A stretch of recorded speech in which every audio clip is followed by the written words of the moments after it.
I always thought it would be cool if you could go back and listen to the day-to-day of today's highest achievers as it happened, as opposed to 30 years later after they've made it. I believe there's a giant disconnect between ground zero and the top floor because we only see the top floor and the top floor only talks about the top. You know, how valuable would that be? And so it goes without saying, but I believe I'll make it there. And this is the documented journey through each level.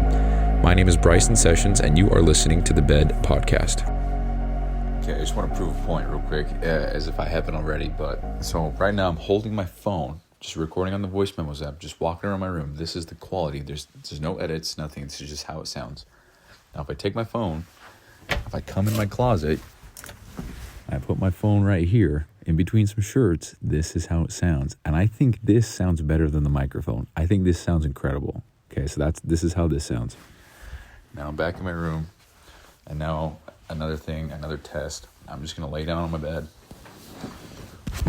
and this is how it sounds.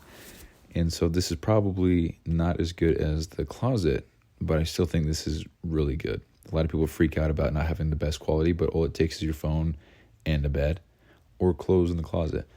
And then I'm gonna hook it up, but I'm gonna go to my microphone so you can hear the difference between the closet, the bed now, me being up and about doing my shit, and then when I plug it into the microphone, you can hear the difference. And I just wanted to illustrate that because people, I don't have the best quality. You know, it's like, dude, you do. You're fine. So anyway, I'm plugging in. 1 second. So this is with my mic. So I don't know what sounded best. I guarantee you the clothes in the closet sounded the best, but I don't know. But I think it's funny that you can get the best quality with a phone and a closet full of clothes. It's literally what I just did. So I've actually recorded, I don't know, maybe a dozen shows from my bed.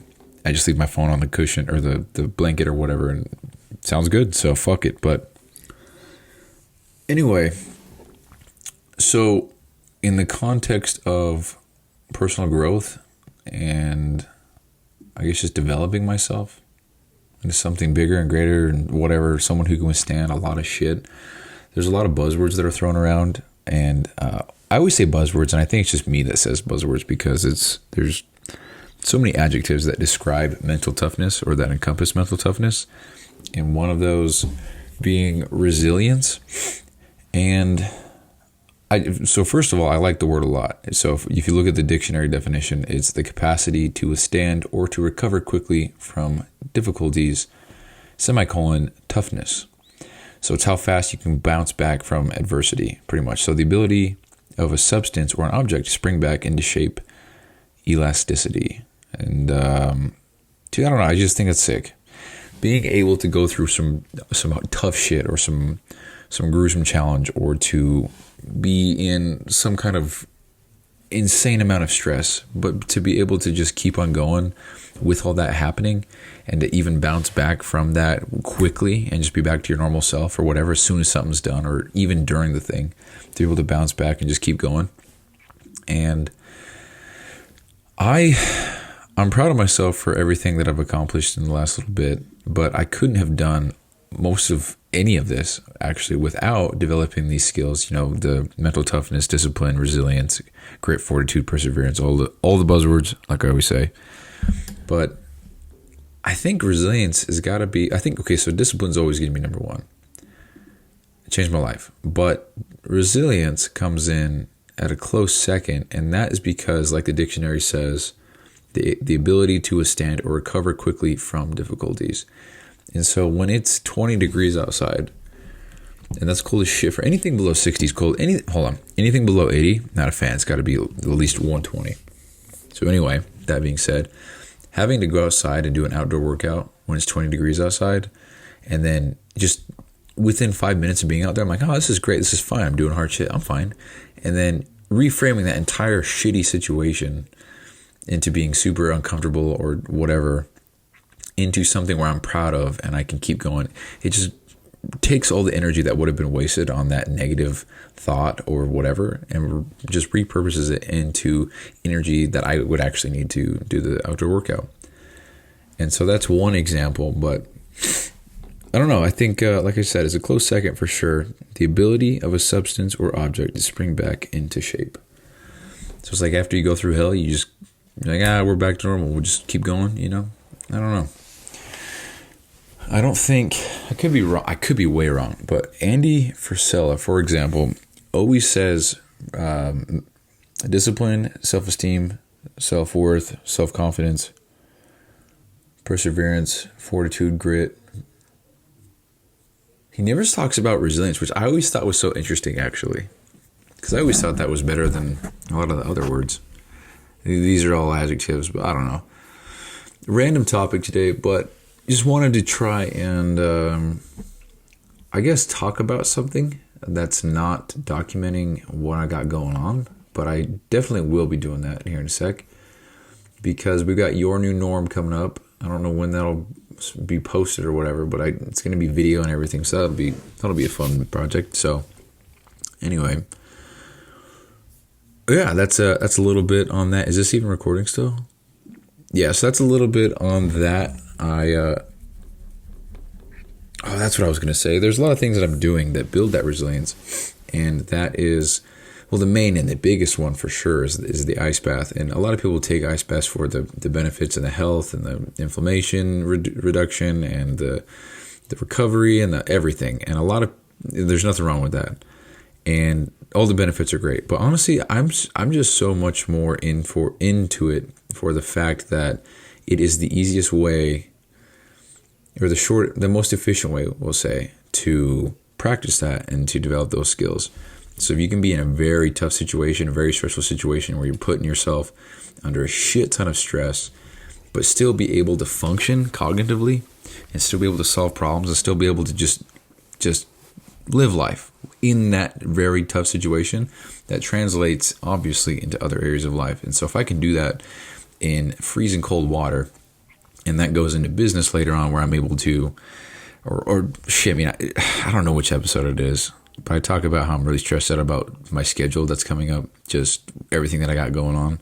If I can train myself now and get myself ready for the hard times ahead, I'm assuming they're going to be hard.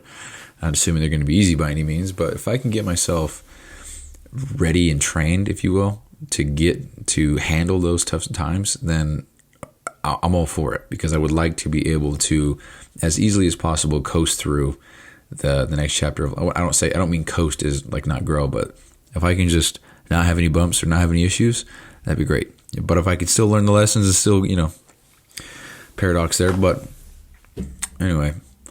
So the ice bath is a huge one for me because it just takes 5 minutes, and I always fucking hate it. I never ever want to get in, especially when it starts freezing over in there, because I took the filter out and it gets down to 34, 35, and I've been forcing myself to get in at those temperatures, and it is so fucking brutal, dude. Matter of fact, when I go from 34 back to like 38, which is still a whole degree lower than what I'm usually doing, I just feel like 38 ain't shit, which is crazy because I've told this story a million times, but I started at 57 degrees and now I'm doing 39 and I'm fine, which is also a problem. Like, I'm not getting the mental resilience from it if I'm not struggling with it. It only works if it's hard. And so if I'm getting in 60 degree water, that's not hard. I'm wasting my time.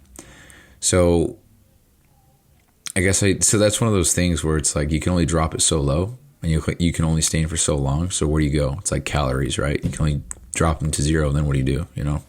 Can't eat negative. So anyway, the ice bath has been key in all of this. And take ice bath out of it, it's just the 5 minutes of brutal forcing myself to do shit I don't want to do. And you can replace that with anything else.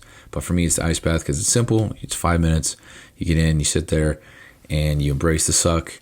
Lately, I've actually been trying to do cognitively stimulating tasks, such as saying every second letter of the alphabet backwards, and I've actually gotten good at that because I did it so much. I'm gonna put myself on the spot here. So I'm gonna do it backwards, and someone's gonna say that I'm looking at something. I don't give a fuck. I'm not. But Z X V. So hold on. Z X V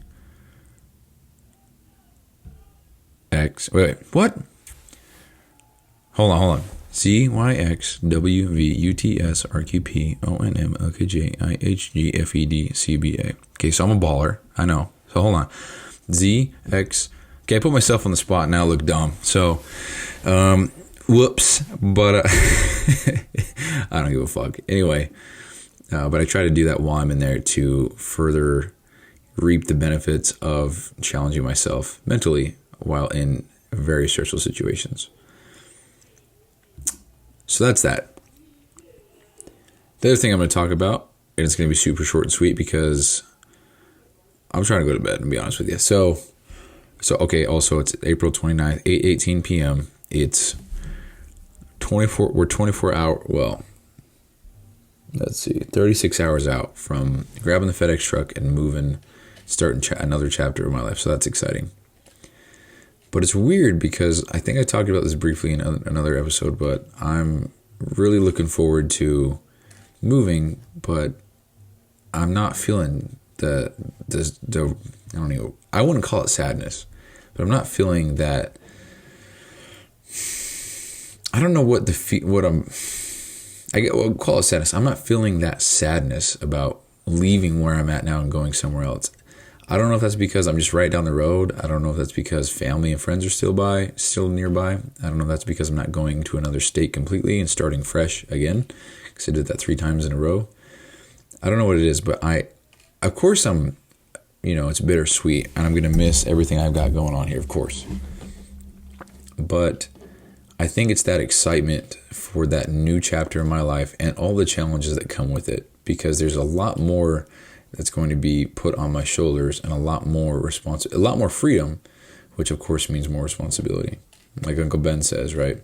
So with everything that I've got going on now, that is going to be amplified, and I would expect that the amplification of the work that I'll be doing will then yield a much higher reward later. I'm not doing it for the reward. I'm literally doing it for the process and to grow and to build something. That's it. I never think about the money ever. The money will come, I'm sure, that's it. So, yep.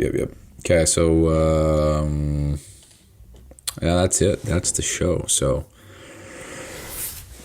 good night, good morning, good afternoon, whenever you're listening. Thanks so much for listening, for real. Whoever you are. It's 193, I believe. So, yep. Okay, bye.